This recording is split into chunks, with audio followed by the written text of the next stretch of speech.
Bali ayun nga, natatawa lang ako. Kasi bagitin ko na yung pangalan kasi kilala niyo naman Si Ate Nika. Alam mo nakikita ko sa ginagawa niya, naglabas siya ng mga episode.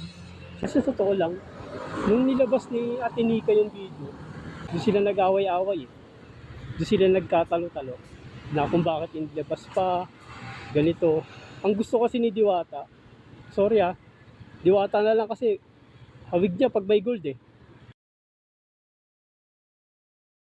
Sabi kasi ni Diwata na wag daw ilabas hanggat di pa nakuklose yung issue.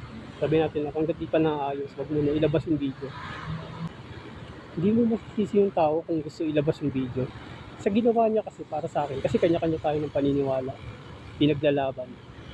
Sa ginawa natin Nika, sa paglalabas ng about sa video, about sa label, sa ginawa niya, mas okay. Kasi alam niyo kung bakit.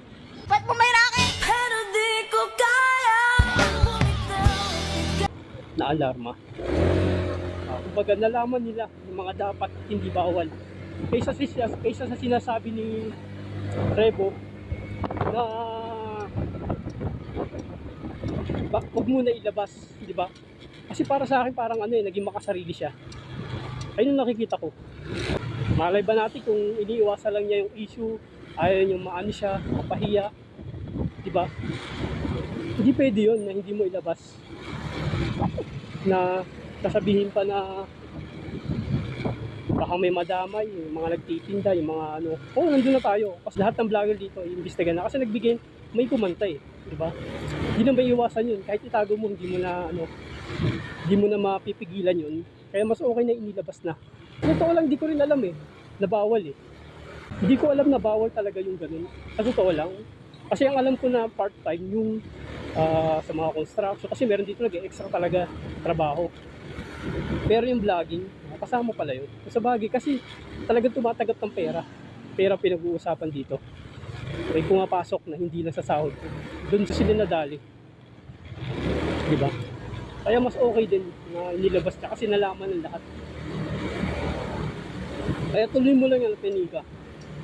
Tuloy mo lang kahit ilang episode pa yan para para malaman ng lahat. Malaman, magkaroon ng idea kung ano ba, para maiwasan. Lalo na yung mga nagsisimula pala sa content creator, kung ano yung mga bawal, kung ano yung mga dapat. Tama lang, kaysa naman itago mo, saka ilabas, hindi yung sabihin mo baka may madamay, so ganto. Kasi sige, sabihin natin itinago, hindi inilabas ang video, hindi naglabas si Ate Nika.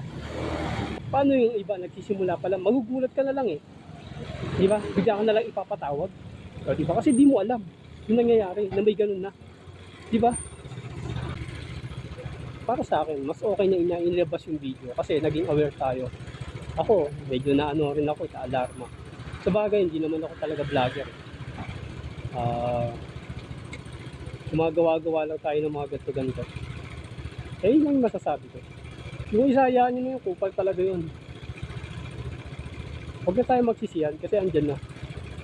Suportahan na lang natin ng bawat isa. Suportahan na lang natin. Maging masaya tayo sa kung ano yung narating nila. Kasi, vlogger na yung mga yan. Diba? Mawalan man ng trabaho dito yan, mapaalis man dito sa Taiwan, kikita pa rin naman sila.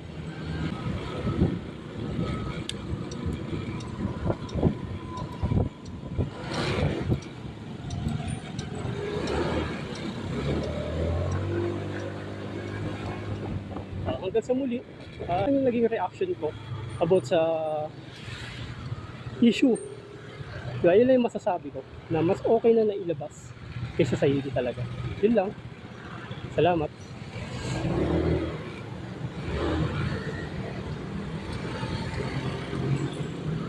Uwi na tayo sa dorm.